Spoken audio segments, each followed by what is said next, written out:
Hi. I'm not really sure that I'm doing this correctly, and I don't like recording myself, but here goes.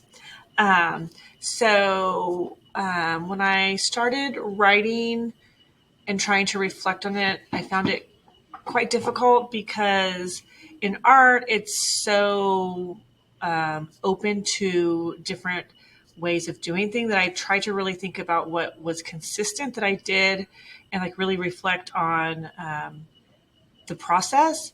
The first thing that I talk about is this year we did, and a lot of this is new. Let me start by saying that we're really trying to like dive into the process and we're just at the beginning stages.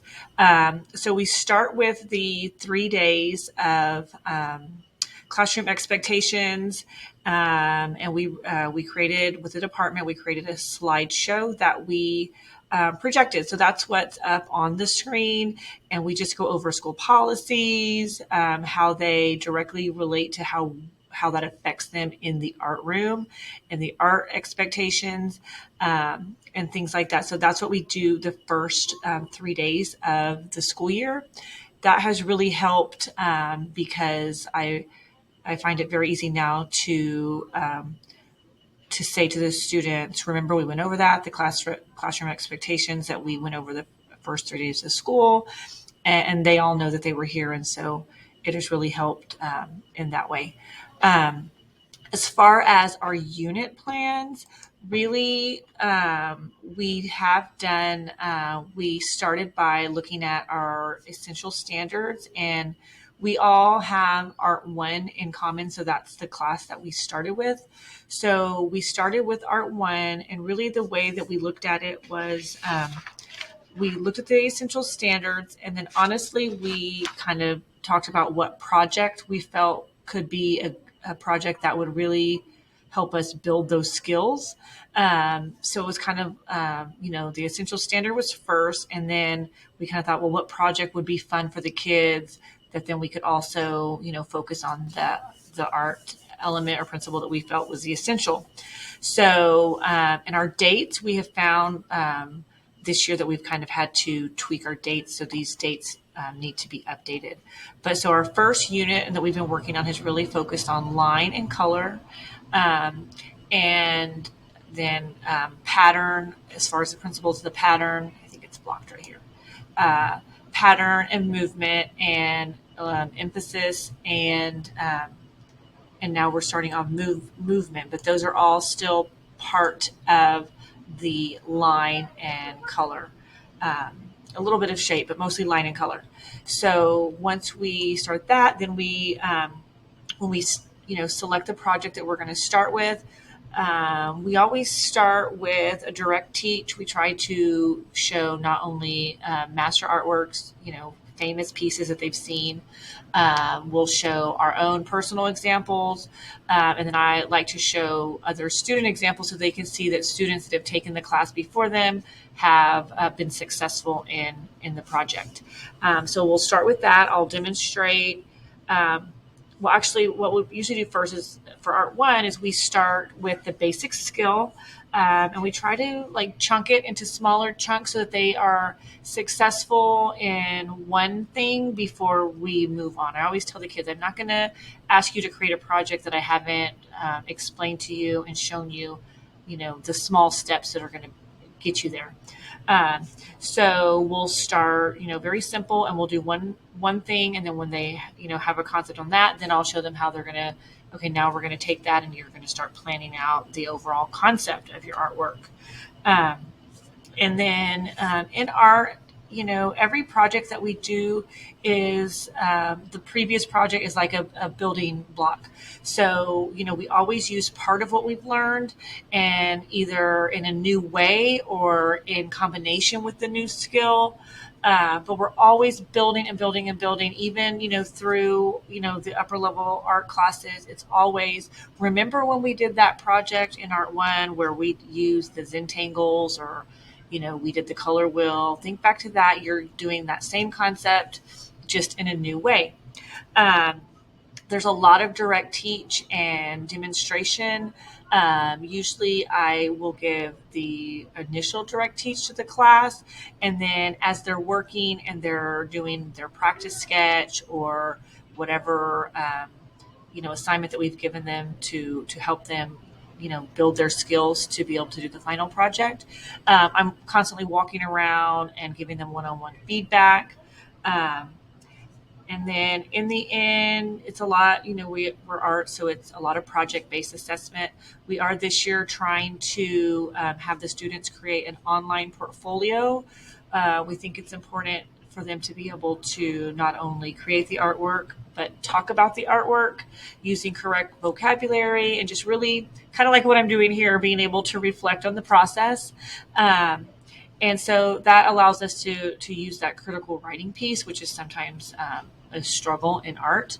And so this is, the first part of that we're starting to do. I did get one of my students' portfolios just to show you her little sketchbook. So, for example, when we started the year, one of our first project is online, and so we gave them handouts with some directions and different patterns and designs for them to use. And then the first project was to create just a triptych of using lines and patterns. That's what we were focusing on, was the lines and patterns, and creating interesting composition, and then using a little bit of color. And so that was the very first project that we did. The next project is we took those same skills a little bit further to allow them to create something a little bit more advanced. So they created their background, again, using those same lines, patterns, repetition that they just did. And then they did their letter, and then we created, I don't know if you can tell, but it's like a pop-up. So again, it's the same skills. Now we're just adding a little bit more focused on the color to help create the patterns even more exaggerated with the color aspect. And so now we are creating a piece that is still using line. We're going to do color. We did a color wheel thing after that, and then now we're kind of combining it all together. And so now they are creating, here she's just starting, again, same type pattern techniques that she has been doing in the past. And then here is my example that I'm trying to do along with them. So on this one, they're creating their individual little motif, their pattern, and then we're going to create the lines in the background to create movement. And so now we've talked about line and color to create pattern and repetition. Now we're going to talk about how those same lines and patterns and repetition are going to create movement. And then we're also going to create emphasis, because these are going to be colored, and then all of this will be just black and white. And then also these different shapes are colored with a specific color wheel, or color scheme. So they're given options. They have to have 3 different color schemes. So my example, the first one is they can have warm or cool colors. So I did warm colors. They have to have one of their shapes has to be monochromatic. So I did shades of green.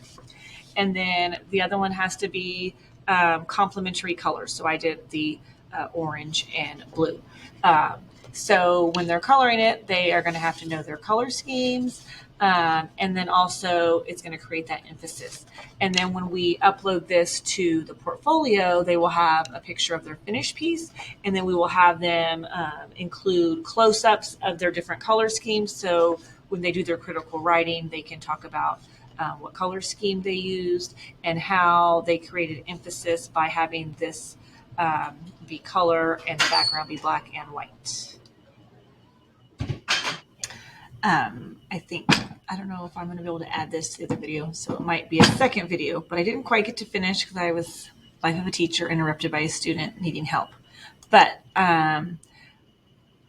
what I was going to say is that then the final project really to close out this unit will be based on an artist, Phil Lewis, who does a lot of some of the same techniques that we're doing, which is a lot of pattern and repetition, very colorful, lots of movement in his artwork. So after they have finished working on this kind of abstract piece, we will have a final piece that focuses on the elements of line, color, and shape, and creating pattern and movement and emphasis. And they will be able to create that piece using the media of their choice. So far we've done marker and watercolor. So if they want to choose to do watercolor, they'll be able to use watercolor. Some students will be using marker. Colored pencil is always an option. So it's just always building on those skills. And then when we move on to the next unit, then we will still, bring some of these with us and kind of let them build off what they have already been successful at. And then it just like goes on and on and on. And then by the end, they feel more confident in creating and they start to take more risk in their artwork.